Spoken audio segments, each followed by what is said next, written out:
ఈ ప్లేసు మీ అందరికంటే నాకు ముందు తెలుసు.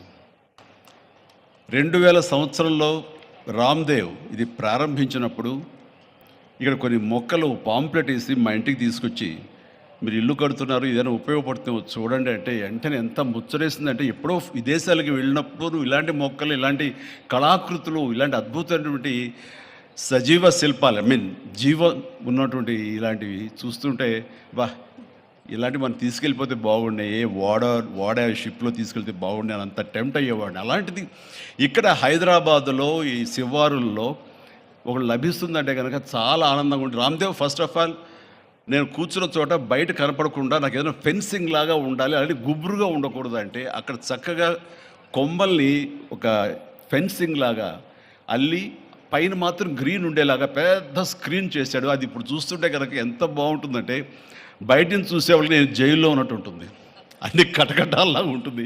అది అద్భుతమైన కళాఖండగా నేను ఫీల్ అవుతుంటాను. అట్లాగే చాలా అద్భుతమైన చెట్లు కొన్ని మా ఇంట్లోనే పెట్టుకున్నాను. ఇవి ఎప్పుడో 2002లో 2003లోనో మా ఇంట్లో పెట్టుకున్నాను. అప్పటి నుంచి నాకు అంత ప్యాషన్. ఆ తర్వాత ప్రతి క్షణం ఈయన ఎదుగుదలను చూస్తూ వచ్చాను. ఎక్కడ నాకు ఈయన రామ్దేవ్ ఒక వ్యాపారవేత్తలా కనబడ్డాడు, ఒక కళాకారుల్లా కనబడతాడు. అందుకే నా మనసుకి అత్యంత దగ్గరగా అయ్యాడు.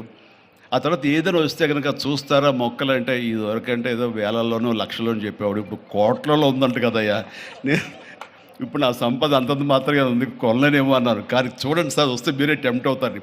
ఇప్పుడు గౌరవ ముఖ్యమంత్రి గారితో పాటు అన్నీ వీక్షిస్తుంటే ఎంత టెంప్టింగ్ ఉందంటే, ఇవన్నీ మన ఇంట్లో పెట్టేసుకుంటే ఎంత బాగుంటుంది అనిపిస్తుంది. అంత అందంగా దీనికి కావాల్సిందని వ్యాపార దృక్పథం కాదు, కళాకారుల హృదయం, కళా హృదయం ఉండాలి.